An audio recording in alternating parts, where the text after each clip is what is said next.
সাপ মানেই আতঙ্ক, সাপের কামড় মানেই মৃত্যু ভয়। এই সনাতনী ভাবনা বদলেছে। সচেতনতা আর আধুনিক চিকিৎসা বদলে দিচ্ছে পুরানো চিত্র।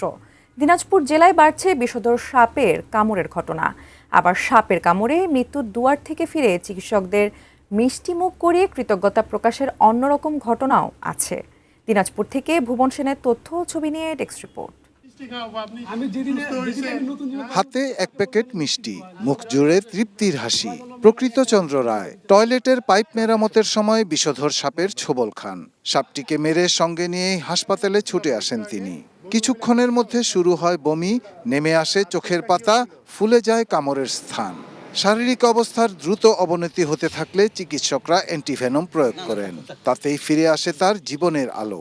বাম হাতে আমার ঘাও দিল। আমি দেখলাম গোমা সাপ। আমার গ্রামের একটা নজরুল ডাক্তার আছে, সে আগে খুব ভালো ডাক্তার। ও বলল তুমি সেতাবুর্জে যাও, ওখানে যা ভ্যাকসিনটা পাবা। ওখানে পৌরসভা ওখানে ভ্যাকসিন পাওয়া যায়।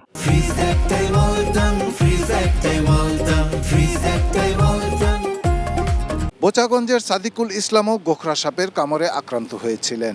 অ্যান্টিভেনমে প্রাণে বাঁচলেও এখনো তার পায়ের ক্ষত পুরোপুরি শুকায়নি। তবে প্রকৃত চন্দ্রের মতো আরো অনেকে জীবন ফিরে পেয়েছেন সময় মতো সঠিক চিকিৎসায়। আসার পরে আমাদেরকে অ্যান্টিভেনাম দেয়, যাচাই বাছাই করার পরে আবার আমাকে ইনজেকশন দেয়। দেওয়ার পরে এখন সুস্থ। রোগীটা যখন আসে তখন তো ওরা আতঙ্কিত হয়। আমরা ওই সমস্ত রোগীদেরকে সান্ত্বনা দেই। আমাদের ইনজেকশন সাপ্লাই আছে, এখানে অ্যান্টিভেনাম সাপ্লাই আছে। পুরো জেলাতেই সাপের কামড়ের অনেক রোগী। মাত্র ৩৫ দিনে হাসপাতালে এসেছে ৪০ রোগী।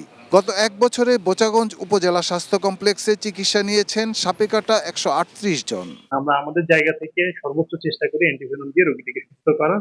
যার প্রতিক্রিয়া আপনারা দেখেছেন যে বিগত এক মাসের মধ্যে আমরা ৪ জন গোখরা সাপের কামড়ের যে রোগীরা ছিলেন তাদেরকে আমরা সফলভাবে অ্যান্টিভেনম দিয়েছি এবং তারা প্রত্যেকেই সুস্থ আছে। গত ৬ মাসে দিনাজপুর জেলার বিভিন্ন হাসপাতালে সাপের কামড়ে চিকিৎসা নিয়েছেন ৬৯২ জন। তাদের প্রায় সবাই সুস্থ হয়ে বাড়ি ফিরেছেন। সাপের কামড়ের পর ওঝা, ঝাড়ফুঁক বা কুসংস্কারে সময় নষ্ট না করে দ্রুত হাসপাতালে যাওয়ার পরামর্শ চিকিৎসকদের। এই যে এতগুলো দংশন, এইগুলো নিশ্চয়ই সাপের আবাসের জন্য আমরা পরিবেশ তৈরি করে দিতে পারছি না, বরং তাদের এই পরিবেশটাকে বিভিন্নভাবে আমরা ধ্বংস করছি।